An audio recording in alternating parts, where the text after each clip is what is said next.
Dear Papa Stel, sumulat po ako sa inyong programa para makwento ko po ang storya ng aking buhay. Ako po si Angelique. Isang normal na babae lamang po ako na umibig sa isang pinakamamahal na lalaki sa buong mundo.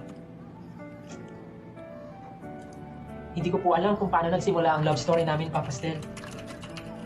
Pero nung nakilala ko talaga si Louie, nagbago ang mundo ko. Yung naramdaman ko nung panahon ay sobrang masaya. Kasi umaalab ang eksena.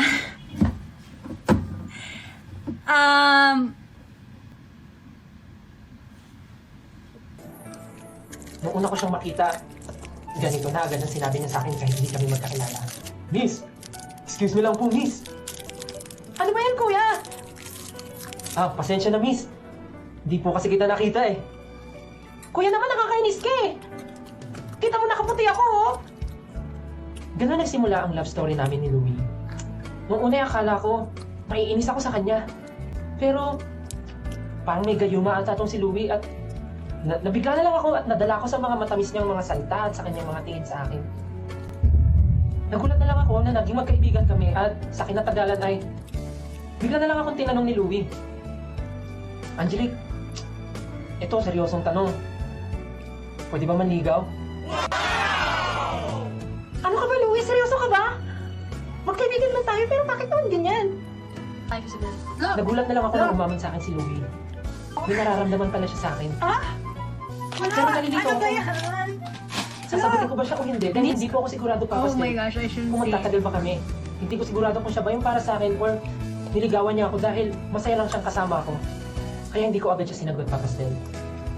Ang sinabi ko sa kanya, Louie, hindi ko kasi sigurado kung mahal mo talaga ako o kailangan mo lang ako eh. Angelique, mahal na mahal kita. At pinapangako ko sa'yo, mamahalin pa kita. Pasensya na, Louie, pero mas mahal ko ang sarili ko. Iniwan ko si Louie na parang wala kaming pinagsamahan. Masakit sa loob kong iwan siya palayo. At tanging nasa isip ko lamang ay ginawa ko ito para sa ikakabuti naming dalawa. Kaya saan man siya ngayon, pasensya na mahal kita, Louie.